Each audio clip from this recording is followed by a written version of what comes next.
Hey guys, welcome to my YouTube channel. मैं C A Shammi Saluja.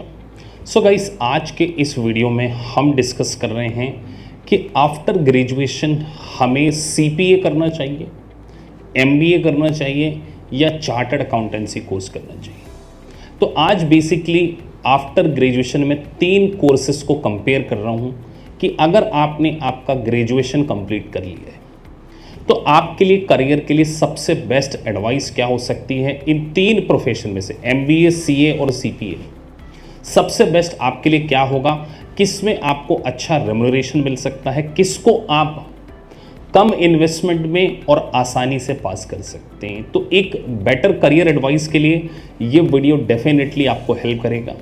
सो चलिए guys, video में आगे बढ़ते हैं। Let's get started.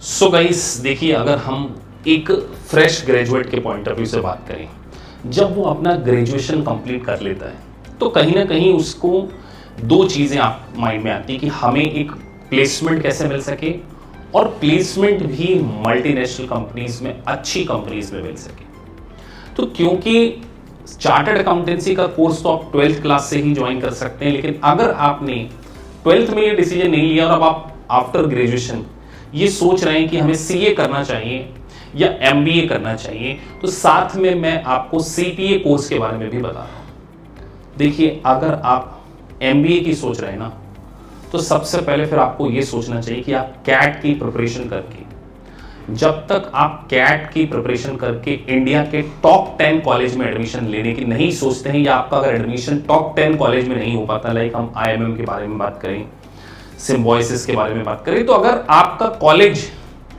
Top ranking में नहीं आता है तो बिलीव मी, एमबीए करना मतलब कि आपने अपने 2 साल भी खराब करने हैं और आपका हार्ड एंड अर्न मनी भी खराब करना है। क्योंकि एक मीडियोकर कॉलेज से एमबीए करके आपको कभी भी प्लेसमेंट नहीं मिलेगा और आपके पास एक एडिक्वेट स्किल भी नहीं होगी। देखिए, बीकॉम करने के बाद बहुत सारे कैंडिडेट जो है ना, वो फाइनेंस में एमबीए करते हैं।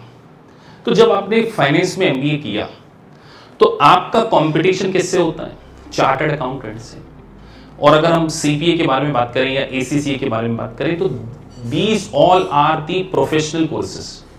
तो एक एमबीए स्टूडेंट, एक एमबीए पास आउट कैंडिडेट जब जॉब के लिए जाता है तो चार्टर्ड अकाउंटेंट, उसके साथ साथ एसीसीए, सीपीए के साथ उसका कंपटीशन होता है।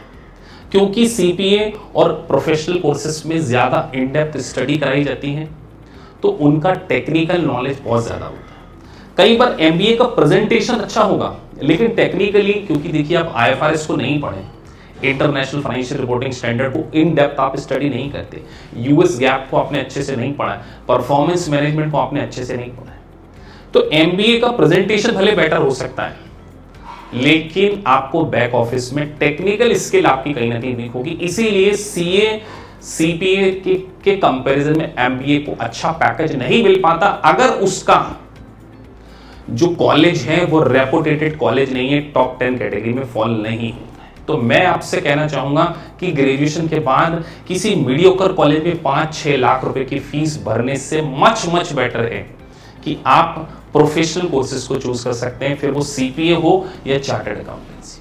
तो पहले सेगमेंट में मैंने आपको बोला एमबीए आपको तभी करना चाहिए जब आप कैट की प्रिपरेशन करके टॉप 10 कॉलेज में एमबीए करने की सोच। अदरवाइज किसी मीडियोकर बिजनेस कॉलेज से आपने एमबीए किया, 2 साल भी आपके वेस्ट होंगे और आपके पास नॉलेज जो होगा वो उतना टेक्निकली नहीं होगा जितना सीए और सीपीए के पास होता है। सो गाइस, अब हम कंपेयर कर रहे हैं सीए और सीपीए। देखिए, सीए जहां इंडियन चार्टर्ड अकाउंटेंसी कोर्स, वहीं सीपीए सर्टिफाइड पब्लिक अकाउंटिंग का जो ये कोर्स है, वर्ल्ड क्लास कोर्स, अमेरिका के चार्टर्ड अकाउंटेंट का डेजिग्नेशन। तो अगर ग्रेजुएशन के बाद आपने सीए को चूज किया तो आपको आर्टिकलशिप करनी पड़ेगी 3 साल की, और 2 से 2.5 साल अगर आप एक एवरेज स्टूडेंट है तो 5 साल आपको ग्रेजुएशन के बाद लगेगी। वहीं सर्टिफाइड पब्लिक अकाउंटिंग के प्रोफेशन को आप 12 से 15 महीने में कंप्लीट कर सकते हैं।